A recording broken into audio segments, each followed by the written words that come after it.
Press conference का मकसद है कि जम्मू और कश्मीर जॉइंट एक्शन कमेटी ने एक फ़ैसला लिया था कि हमारे हकूक़ के साथ जो छेड़छाड़ की गई थी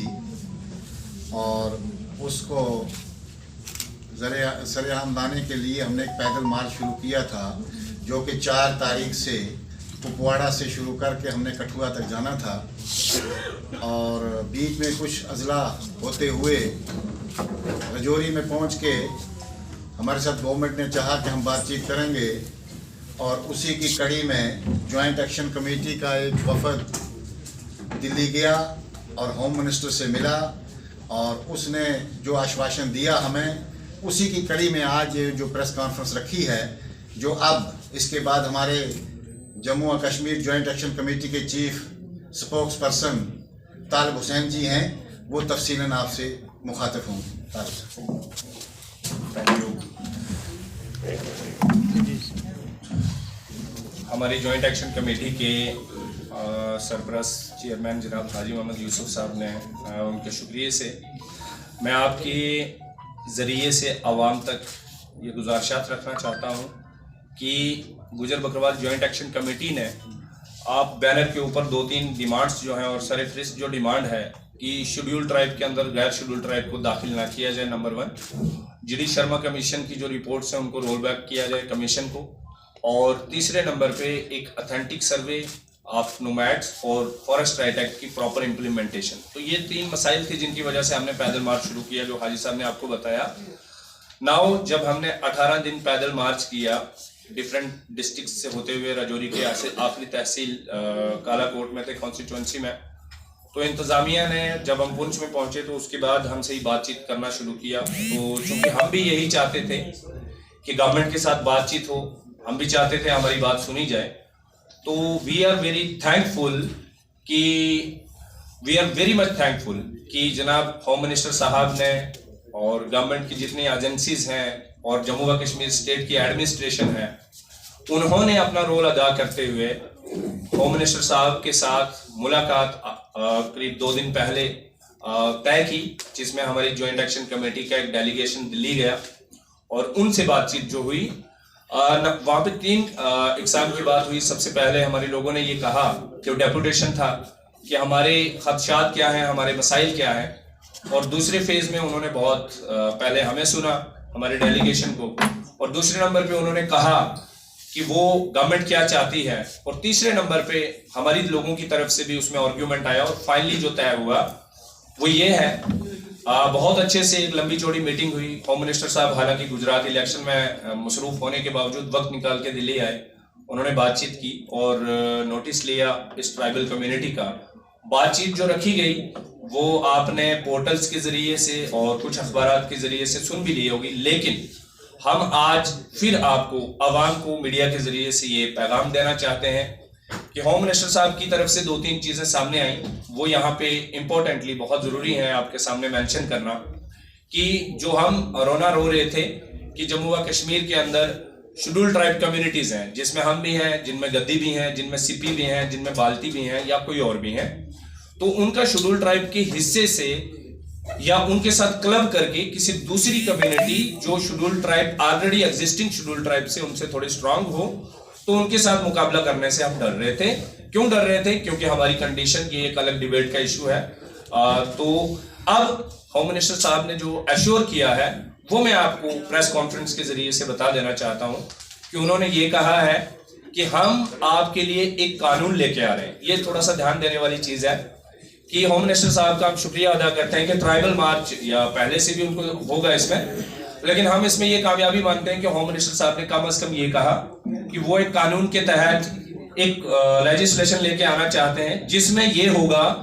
कि शेड्यूल ट्राइब जो एग्जिस्टिंग है, जैसे मैंने जो नाम गिनवा दिए, प्लस जो नए ऐड किए जाएंगे अभी जी डी शर्मा कमीशन साहब की रिपोर्ट के मुताबिक, उनमें चाहे कोली बिरादरी हो, गदा ब्राह्मण हो, या जितने भी पाडर के लोग हों, पहाड़ी बिरादरी हो, तो उनका जो कोटा रहेगा वो अलग रहेगा। हमारा जो कोटा है वो अलग रहेगा 10%, उनका जो है वो अलग रहेगा। अब हमारा प्रेस कॉन्फ्रेंस करने का मकसद ये है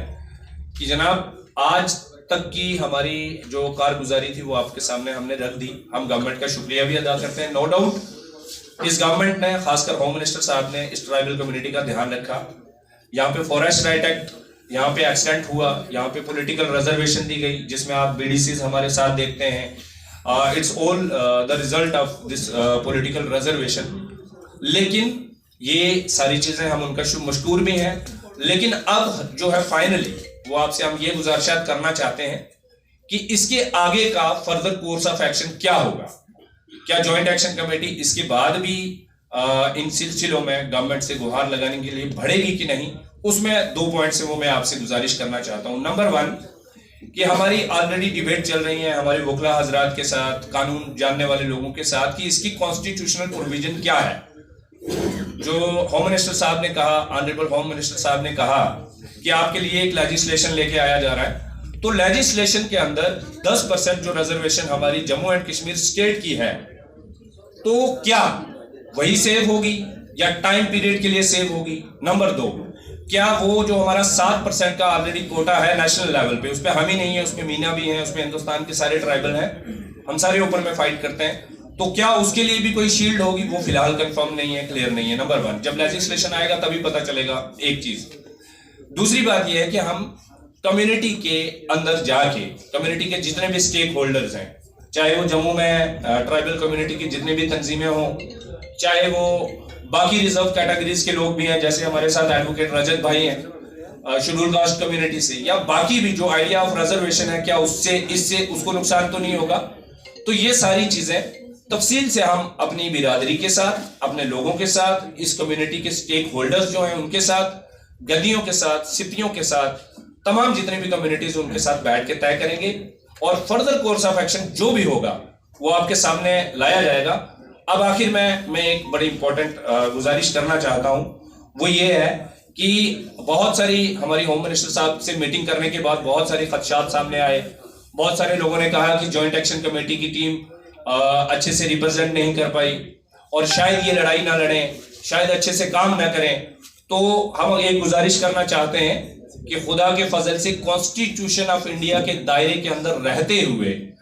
जितनी भी लड़ाई होगी वो हम लड़ेंगे, और कम्युनिटी को इसमें परेशान होने की जरूरत नहीं है। आपकी लड़ाई जेन्युइनली जहां जिस जायज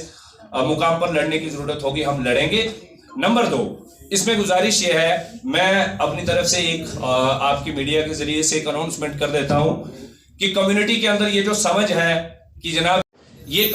सफेद कपड़ा है, इसे कफन कहा जाता है, तो आज के बाद जब तक ये लड़ाई इंशाल्लाह जारी रहेगी, मैं इस कपड़े को अपने जिस्म पे ओढ़ के रखूंगा इंशाल्लाह। इसका साफ मतलब ये हो गया कि हमने लड़ाई छोड़ी नहीं है, लेकिन होम मिनिस्टर साहब का एहतराम अपनी जगह, उन्होंने जो कहा वो अपनी जगह, लेकिन कम्युनिटी के बीच में जाके कम्युनिटी से इंशाल्लाह बातचीत की जाएगी। अगर कम्युनिटी चाहेगी कि ये काफी है उनके लिए तो हमारा कोई एतराज नहीं। अगर कम्युनिटी चाहेगी कि इस लड़ाई को मजीद लड़ना है तो हमें तब भी कोई एतराज नहीं, हम कम्युनिटी के भी साथ हैं। लेकिन गवर्नमेंट का जो स्टैंड है वो हमने आपके सामने रखा। इसकी लीगल पोजीशन जो मोटे मोटे तौर पे हमने आपके सामने रखी, वो लीगल एंड पॉलिटिकल अंडरस्टैंडिंग वो ये है कि इसके अंदर जो हमारा नेशनल लेवल का है वो भी किसी तरह से सिक्योर होना चाहिए। गवर्नमेंट से रिक्वेस्ट करते हैं, होम मिनिस्टर साहब से अपील करते हैं कि वो इसमें ध्यान रखें कि नेशनल लेवल पे भी हमारे कोटे का ध्यान हो, स्टेट लेवल पे भी क्या ये कोटा परमानेंट होगा या नेशनल सिर्फ सुप्रीम कोर्ट के अंदर इलेक्शन के बाद एक सिंपल एप्लीकेशन मूव हुई तो कहीं वो जो दीवार है बीच में वो गिर तो नहीं जाएगी। ये कुछ एक सवाल है। Thank you very much.